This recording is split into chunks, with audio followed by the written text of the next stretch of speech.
기도하겠습니다. 사랑과 은혜가 풍성하신 아버지 하나님 감사합니다. 하나님께서 거룩하시니 우리도 거룩하기를 원합니다. 하나님, 이제 오후에는 하나님의 말씀을 전할 때 보호천사에 대한 내용으로 함께 은혜를 나누고자 합니다.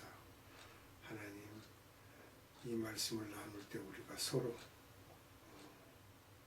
마음을 같이 하여서 말씀을 전하고 또한 받고 하여서 하나님께 영광을 돌릴 수 있는 그러한 복된 시간으로 은혜 베풀어 주시기를 원합니다. 성령님, 한 성령 안에서 우리가 충만함을 얻게 하시고 은혜가 넘치는 시간으로 인도하여 주시옵소서. 모든 감사와 찬양을 아버지 하나님께 올려드리옵고 우리 구주 예수 그리스도 이름으로 감사하며 기도드리옵나이다. 아멘.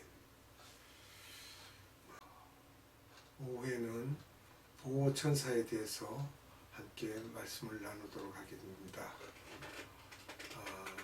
어느 권사님이 카나다에 있는 딸집에 폐 수술을 받기 위해 오셨는데 그분이 믿음이 큰 분은 아니셨고 집에서 요양을 하는데 이 병은 1시간에 한 번씩 기침을 해야만 폐 수술에 효과가 있다고 하여 깨어나서 항상 기침을 해야 하지만 여러 가지로 몸이 피곤하여 잠을 몇 시간을 자게 되었는데 갑자기 아기 천사들이 환상 속에서 자기 침대의 네 코너를 잡고 흔들어서 놀라서 깨어나서 기침을 하게 되었고 또 잠이 들어 오래 자게 되면 천사들이 또 환상 중에 깨워주셔서 그 병을 치료받을 수 있게 되었다고 합니다.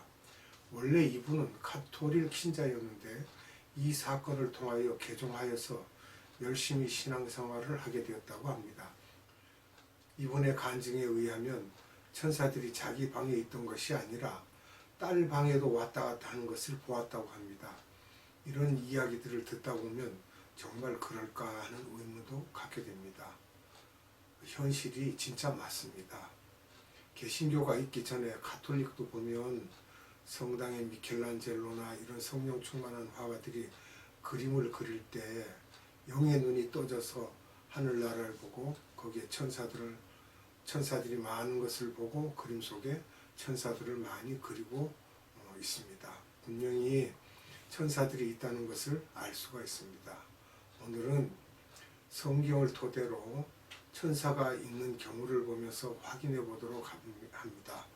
지금부터 보호천사와 교제도 하고 명령도 하고 사랑도 해주는 왜냐하면 우리를 보호해 주기 때문에 역시 저도 보호해 주기 때문에 인격적인 관계를 맺으면 좋겠습니다. 시편 91편의 저자는 다윗이 아니며 누구인지 모르지만 어떤 한 제사장이 아닐까 보는 경우가 많습니다. 시편 91편 1, 2절입니다. 지존자의 은밀한 곳에 거하는 자는 전능하신 자의 그늘 아래 거하리로다. 내가 여호와를 가리켜 말하기를 저는 나의 피난처요 나의 요새요 나의 의뢰하는 하나님이라 하리니. 3절까지 보겠습니다. 이는 저가 너를 새 사냥꾼의 올무에서와 극한 연병에서 건지실 것이미로다. 아멘. 여기서 지존자는 가장 꼭대기에 있는 분을 지칭하고 있습니다. 또 은밀한 곳은 우리가 알고 있는 방공호 속에 들어가 있는 그런 것을 말하고 있습니다. 은밀한 곳. 누가 공격을 할 때 숨는 곳. 또 2절에서는 지존자를 여호와로 바꿔 말하고 있습니다. 구약의 여호와는 예수님을 가리키고 있는 것입니다. 그러면 예수님을 나의 피난처요 의뢰하는 하나님이라고 하고 있는 거죠. 극한 연병, 이거는 전염병, 예전에 많이 발생했던 패스트 같은 그런 병들이죠. 우리말로 의사가 고치지 못하는 병, 즉 지금 현대에 와서는 에이즈나 이런 것들을 말할 수 있겠습니다. 예수님이 이 모든 것을 하시는 것처럼 보이지만 그렇지 않습니다. 시편 91편 11절에 저가 너를 위하여 그 사자들을 명하사 내 모든 길에 너를 지키게 하심이라. 내 모든 사자라고 했어요. 이 사자들은 천사들을 말하고 있습니다. 이게 단수가 아닌 복수로 천사들 하니까요. 복수로 사용하고 있습니다. 베드로가 예수님이 십자가에 달리시기 전 예수님을 잡으러 온 자 중에 하나의 귀를 자르는 것을 보고 예수님이 베드로에게 말씀하시는 장면이 나옵니다. 마태복음 26장 53절 너는 내가 내 아버지께 구하여 지금 12영 더 되는 천사를 보내시게 할 수 없는 줄로 아느냐. 여기에서 말할 때 12영 더 되는 천사를 다른 성경에서는 12군단 더 되는 천사라고 하기도 합니다. 예수님께서는 이렇게 많은 천사들을 마음대로 명령하고 부릴 수도 있다는 것입니다. 이렇게 예수님은 직접 하시기도 하지만 보호 천사들에게 명령을 내려서 일하게 하실 수도 있다는 거예요. 즉 예수께서는 기독교인이라고 해서 다 천사가 따라다니는 것이 아니라 특별히 주님의 일을 하는 분들에게 하나님께서는 보호 천사를 붙여주시는 것이라고 보면 되겠습니다. 하나님의 자녀라고 해서 다 천사를 보내주시는 것은 아닙니다. 마태복음 18장 6절에서 7절 누구든지 나를 믿는 이 소자 중 하나를 실족케 하면 차라리 연자맷돌을 그 목에 달리우고 깊은 바다에 빠뜨리우는 것이 나으니라. 실족케 하는 일들이 있음을 인하여 세상에 화가 있도다. 실족케 하는 일이 없을 수는 없으나 실족케 하는 그 사람에게는 화가 있도다. 이 소자 중 하나를 실족케 하면 벌을 받는 그런 일이 있다는 이야기고요. 마태복음 18장 10절에는 삼가 이 소자 중에 하나도 업신여기지 말라. 너희에게 말하노니 너희 천사들이 하늘에 계신 내 아버지 얼굴을 항상 배우느니라. 아멘. 하나님께 늘 우리의 형편을 전달하고 있다라고 보면 되겠습니다. 여기서 볼 때 작은 자처럼 보이지만 그 작은 자 하나가 얼마나 중요한가를 얘기하고 있는 것입니다.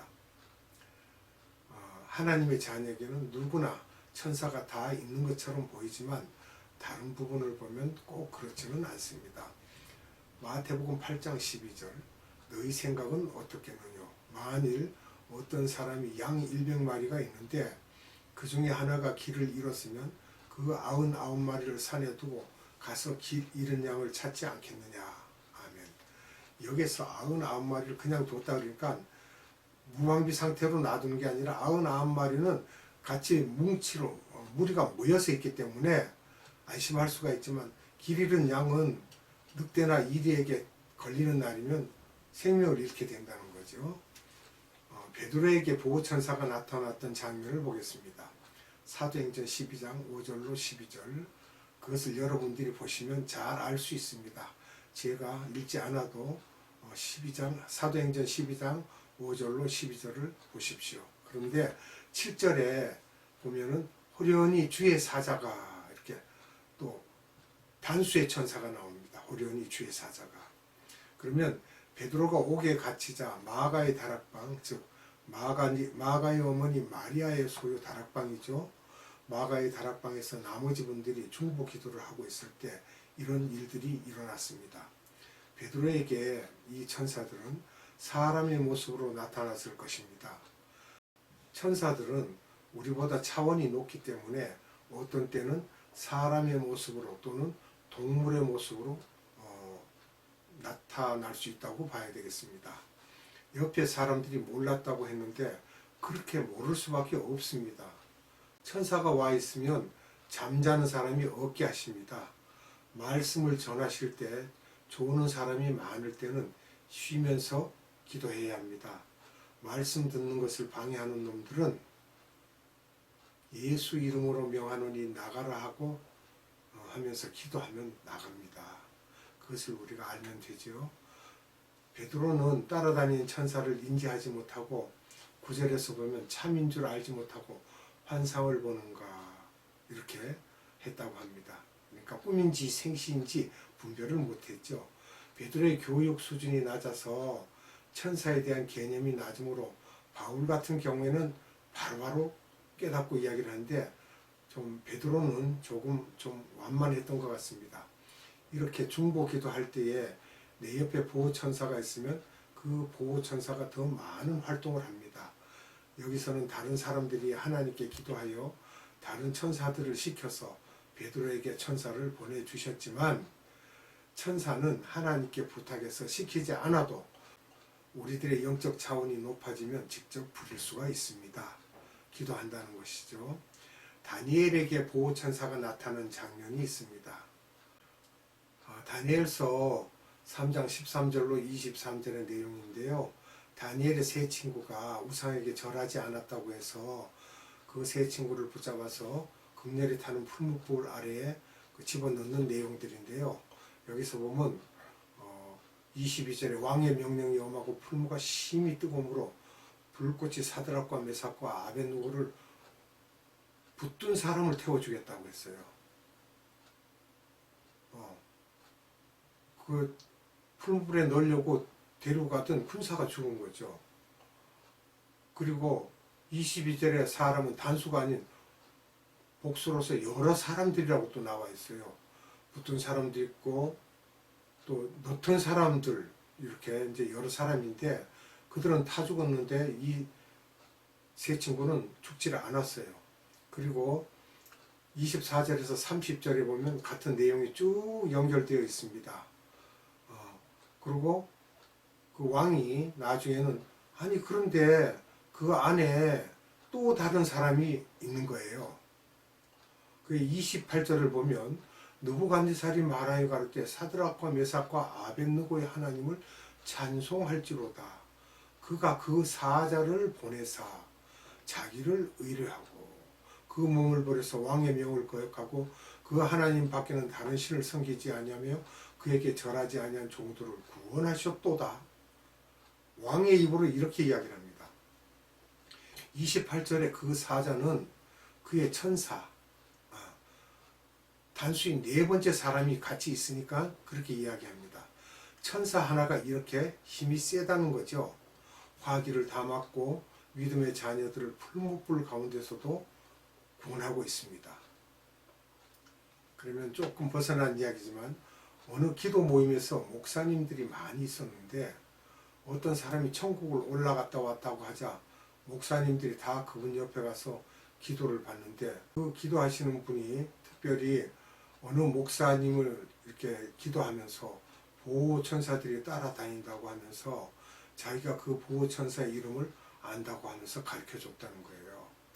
그 후에 그분이 10여 년을 이렇게 선교지를 다니고 그랬는데 한 번도 배탈이 나지 않고 열이 나지 않고 감기에 걸리지 않는 등 한 번도 어떤 질병에 걸리지 않았던 것을 보면 천사들이 그분과 함께 있었음을 알 수 있죠. 그리고 다니면 다닐수록 더 젊어지는 느낌을 가진다고 합니다. 모세에게 보호천사가 나타나는 장면을 알아보겠습니다. 유다서 1장 9절 천사장 미가엘이 모세의 시체에 대하여 마귀와 다투어 변론할 때에 감히 회방하는 판결을 쓰지 못하고 다만 말하되 주께서 너를 꾸짖으시기를 원하노라 하였거늘. 여기서 보면 천사장 미가엘이 그 마귀와 다툰 내용들이 또 나오죠. 또 모세가 죽었을 때 마귀가 그의 시체를 빼앗아 가려고 했어요. 모세의 시체가 없다고 하여 그가 죽은 후에 부활하지 않았나 하는 학자들도 있습니다. 이것을 지식으로만 알고 있으면 무슨 소용이 있겠습니까? 기도할 때에 보호천사야 나한테만 있지 말고 내 자녀에게도 함께 하라고 하면서 명령을 내리면 이들이 듣습니다. 이렇게 자꾸 보호천사와 대화해야 합니다. 운전을 하면서도 운전대를 천사들이 잡아달라고 하며 운전할 때 주변에 다른 마귀들이 와서 부딪히지 않게 해달라고 하는 등 천사와 함께하는 삶을 우리가 직접 경험해보면 확실히 알 수 있습니다. 저는 중국 공안에게 체포되었을 때 취조를 받으면서 그것을 너무너무 실감있게 느꼈었어요. 저는 머리가 백지장같이 되었는데 입에서는 말이 나가고 취조하는 사람들도 나중에는 아주 공손하게 나를 취조하는 그런 경험도 해봤습니다. 오늘은 여기서 말씀을 맺고 기도하겠습니다.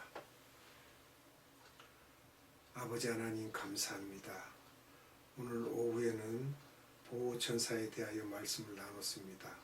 우리는 모르고 사는 것 같아도 우리 주님께서 보내신 보호천사들이 항상 우리 주변에 있고 또한 보좌에 오르락내리락 하는 것도 우리가 알 수 있습니다.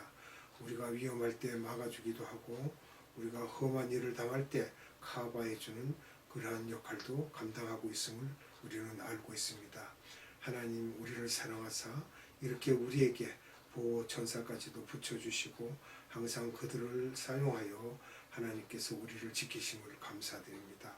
오늘도 오후 시간에 우리에게 생명의 말씀을 주신 하나님께 감사와 찬양과 영광을 돌립니다. 아버지 하나님께 모든 영광 돌리옵고 이 땅에 다시 오실 우리 구주 예수 그리스도 이름으로 감사하며 기도드리옵나이다. 아멘. 주님 가르쳐준 기도로 예배를 마치도록 하겠습니다.